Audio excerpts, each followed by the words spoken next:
안녕하세요. 50대 두 아들을 둔 가정주부입니다. 결혼에 낭만이 있던 젊은 날 결혼이 이렇게 가십길이 될 줄은 몰랐어요.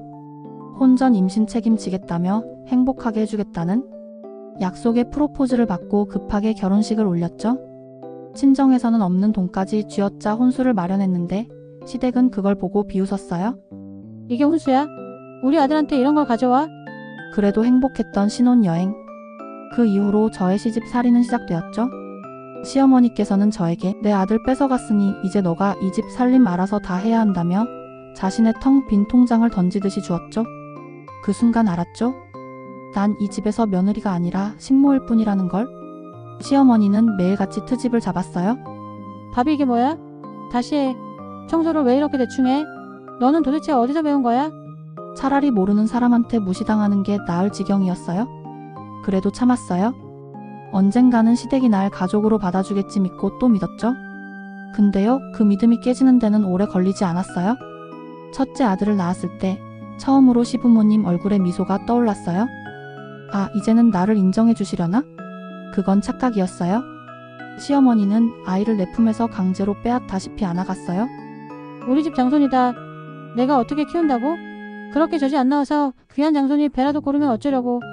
그러더니 내 가슴을 거칠게 쥐어짜며 소리쳤어요. 젖이 안 나오면 억지로라도 짜야지. 몸이 찢어질 것 같은 고통. 그런데도 나는 소리조차 낼 수 없었어요. 그렇게 고통의 시간이 지나고 나면 시어머니는 아이를 제게서 빼앗듯이 데려갔어요. 아이는 제 품보다 할머니 품속에서 컸죠. 저는 아이에게 밥만 주는 사람. 밤에도 내 품이 아니라 시어머니 방에서 잠들었죠.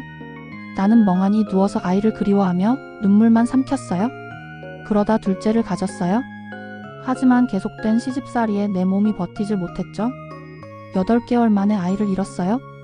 병원 침대에 누워있는데 시댁에선 어떠한 위로 말도 들을 수 없었어요. 남편은 그저 흐느끼면서 말했어요. 미안해. 그 말이 너무 공허하게 들렸어요. 이 사람 대체 언제까지 이렇게 무기력할 건가요? 하지만 이미 기대조차 하지 않게 된 지 오래였어요. 그러다 셋째를 가졌어요. 그런데 어느 날 새벽 배가 찢어질 듯 아파서 화장실로 뛰어갔어요. 피가 번졌죠. 급하게 병원으로 갔는데 의사가 그러더라고요. 유산 위험이 있습니다. 절대 안정을 취하세요. 그 말을 듣는 순간 확신이 들었어요. 내 새끼 또 잃을 순 없어? 이대로는 안 돼. 그날 나는 처음으로 시댁 식구들 앞에서 폭발했어요. 더 이상은 못해요. 그러자 시어머니가 놀란 듯이 말했어요. 어디서 배운 버릇이야? 버릇이요? 제가 여기서 배운 건 딱 하나예요. 참으면 바보 된다는 거예요. 제가 뭘 그렇게 잘못했는데요?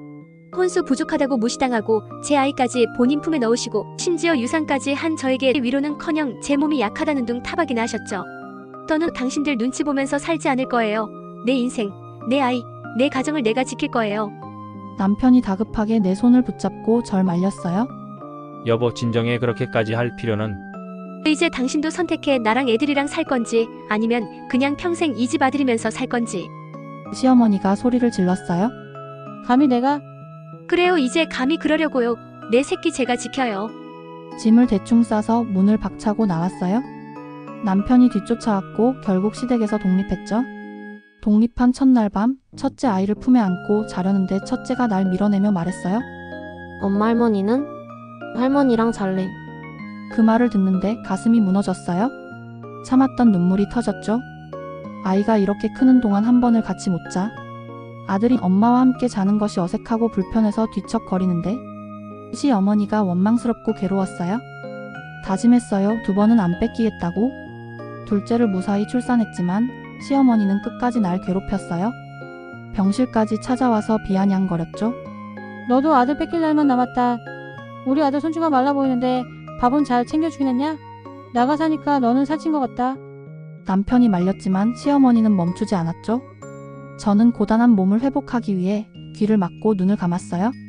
시댁을 벗어났지만 명절이면 또 다른 전쟁이 기다리고 있었어요.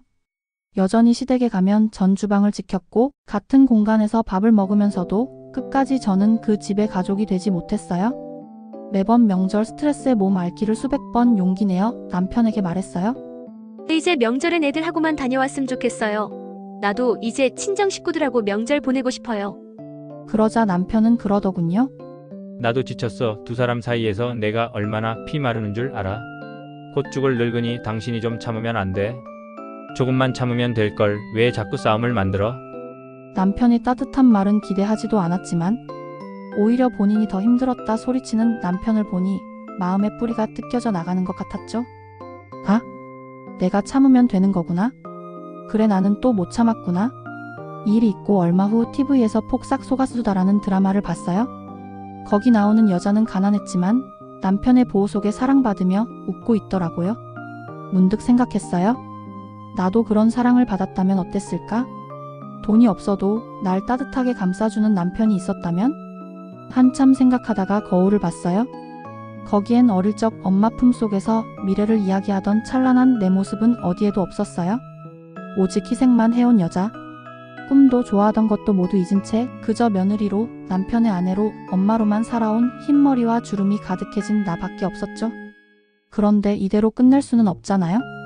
이제 나는 묻고 싶어요. 나는 언제쯤 나를 위해 살 수 있을까?